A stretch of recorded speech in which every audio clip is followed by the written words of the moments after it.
রাজ্যের ৬টি উপনির্বাচনে তৃণমূল কংগ্রেসের দাপুটে জয় মালদায় দেখা গেল বিজয় উৎসবের রং। আজ মালদা শহরের রথবাড়ি এলাকায় আয়োজিত এই উৎসবে তৃণমূল কর্মী সমর্থকদের মধ্যে ছিল অপরিসীম উচ্ছ্বাস। সবুজ আবির খেলা, মিষ্টি বিতরণ এবং উল্লাসে ভরে ওঠে রথবাড়ির পরিবেশ। উপস্থিত ছিলেন মালদা জেলা তৃণমূল কংগ্রেসের সভাপতি আব্দুর রহিম বস্যি, বিধায়ক সাবিত্রী মিত্র এবং মালদা জেলা পরিষদের সভাধিপতি লিপিকা বর্মন ঘোষ সহ অন্যান্য নেতৃত্বরা। বিজয় উৎসবের বক্তব্য রাখতে গিয়ে আব্দুর রহিম বস্যি জানান, এটি জনগণের জয়, মানুষের আস্থা এবং মুখ্যমন্ত্রী মমতা বন্দ্যোপাধ্যায়ের উন্নয়নমুখী নীতি এই জয়ের মূল কারণ। বিধায়ক সাবিত্রী মিত্র বলেন, তৃণমূল প্রতি মানুষের ভালোবাসা এবং বিশ্বাস আরও প্রমাণিত হলো।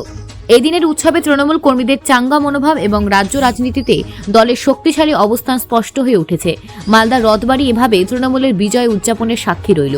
মালদা থেকে রবিউল ইসলামের রিপোর্ট, নিউজ প্রাইম টাইমস। আপনারা যেটাকে আর্থিকর ইস্যু বলছেন, আমি বলি এটা একটা মাননীয় মুখ্যমন্ত্রী মমতা বন্দ্যোপাধ্যায় এই আর্থিকরের বিষয় নিয়ে দুঃখ প্রকাশ করেছেন এবং উনি ফাঁসিও চেয়েছেন, অ্যাসেম্বলিতে বিল পাসও করেছেন। ফলে মমতা ব্যানার্জি সঠিক পথে ছিল। কিছু লোক সন্ধানবাদী লোকগুলো ঢুকে গিয়ে একটা জাল বিছাবার চেষ্টা করছিল, রাজনীতিতে হাত বসাবার চেষ্টা করছিল। তারা ধুয়ে মুছে পরিষ্কার হয়ে গেছে। আরজিকরের সিদ্ধান্তটা সবাই দুঃখ প্রকাশ করেছে, তাদের পানিশমেন্ট চাই, এখনও বলছি আমরা চাই। মানুষ মমতা বন্দ্যোপাধ্যায় যে সঠিক পথে চলেছে পশ্চিমবাংলায়, তার উত্তরে 6টা তৃণমূল জিতেছে। এটা 6টা সিটই তৃণমূল জিতেছে এবং আগামী বিধানসভা নির্বাচনে প্রচুর মেজরিটি নিয়ে তৃণমূল কংগ্রেস জিতবে, বিরোধী শূন্য হবে। দেখবে মালদা জেলার ক্ষেত্রে গত লোকসভা নির্বাচনে আমাদের ভুলের কারণে দুটো আসন আমরা হেরে গেছিলাম। আমাদের ভুলের কারণে এটাকে হাতিয়ার করে নিয়ে বিরোধীদের দেখছি বিজেপি আর তার দুই দালাল কংগ্রেস এবং সিপিএম, তারা সেই দালাল দুটো বিজেপিকে নিয়ে খুব উল্লাস করছে। বিগত দিন ইতিহাস তাদের জানে নেই যে লোকসভায় জিতলেও বিধানসভায় তারা গোহারা হয়ে হারে। গতকালকে মানুষ প্রমাণ করে দিয়েছেন যে পশ্চিমবঙ্গের মানুষ মমতা ব্যানার্জির সাথে আছেন। 2026 সালে তারা মমতা ব্যানার্জিকে মালদার মানুষরাও সমর্থন করবেন। সেই কারণে আমি বলেছি, আবার আপনাদের সামনেও বলছি, যে মুখ দিয়ে তারা মমতা ব্যানার্জির বিরুদ্ধে পুরোচিকর বক্তব্যগুলো রাখছে, সে মুখ যদি বন্ধ না হয়, তার মুখের ভিতরে 32টা দাঁত তো ভাঙবই, জিভটা ছিঁড়ে বাইরে ফেলে দিব। বলছি, আরজিকর ইস্যু রাজ্য তোলপাড় হয়েছিল এবং তারপরেও আপনাদের এই সাফল্য কিভাবে দেখছেন?